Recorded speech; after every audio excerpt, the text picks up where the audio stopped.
I have a feeling, very strong feeling, that music of, well, what we call today, but that includes music which was written a century ago, but that has its beauty, and I would like to convince to a broader audience that this music has beauty and has a lot of connections with contemporary daily life. And that's very interesting. I do feel that many people could connect to this music as long as they open themselves up for it.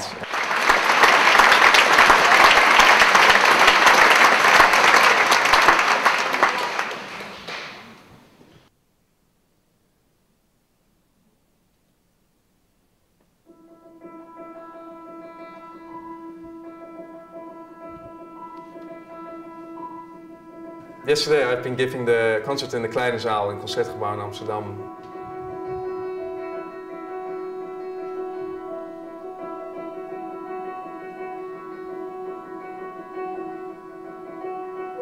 I do think you need the whole classical repertoire as a basis for your contemporary stuff, and it can only reinforce each other for your touch, for your sense of form, structure, everything, all the traditional aspects, they need to be there in contemporary music as much as in classical music.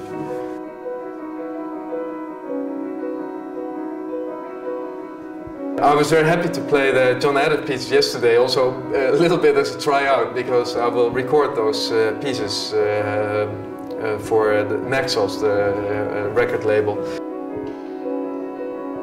I will play 4 pieces in total, which is the big piece Phrygian Gates that I played yesterday, and also American Berserk, which I also played yesterday. And then there's a very short piece, 5-minute piece, called China Gates.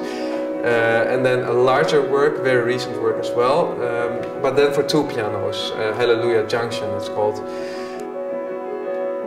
Piano works that you're recording. Yes. How do they differ? How do they progress? How does Adams grow up? Well, that's it. Well, that's nice. The first piece, actually I won't record it in chronological order, but China Gates is a small piece I told about. It's 5 minutes only.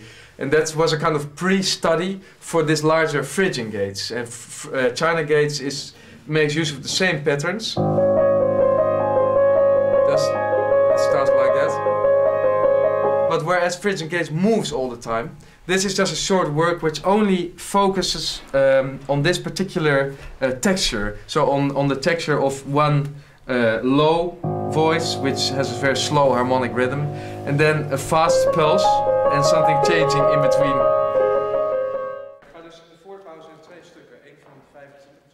Something I really like about contemporary music in comparison to classical music. Of course you can relate to contemporary life, but there are simply things that you cannot, that you do not hear back in classical music. The pulse of daily life, of being in a fast train, for example, that's something you won't hear back, you cannot hear back in any classical piece. With the John Adams piece, for example, there's no melody and also no traditional sense of legato or phrasing. It's very contemporary in that sense. Pieces like Phrygian Gates, the way of expression is very different than anything written before.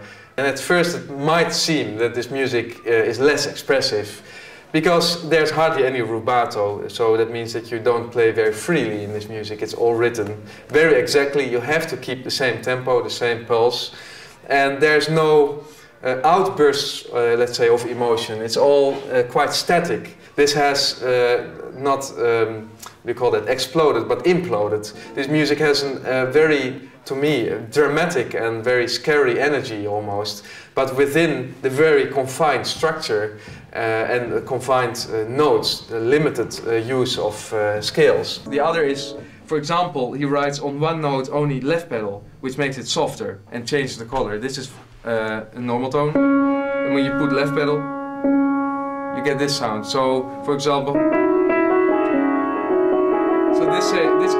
these notes remain very clear, quite sharp, but then this one, the low notes, gets it's a very different sound quality because just for that note I quickly use that pedal. And he even used... There's a big gap almost between classical music, or there seems to be big gaps in classical music and contemporary music.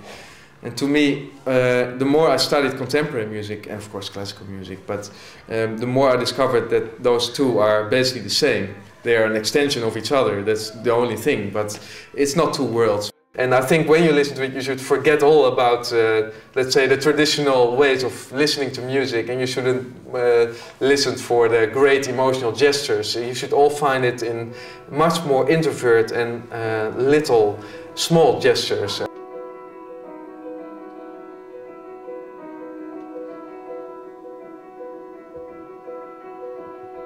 And every composer wants to express the same, and it's always, actually always about emotions. And I think Charles Ives, for example, wanted to say exactly the same as Beethoven, but just in another language. But all the music is the same.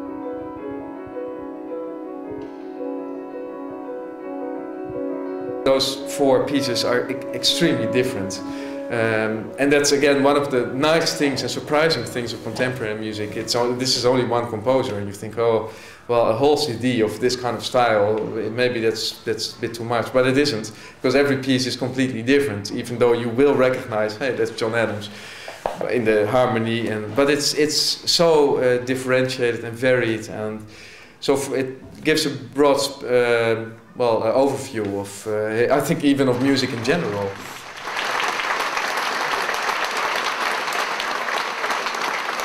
I hope it will contribute to the piece, the pieces becoming, more of a standard work.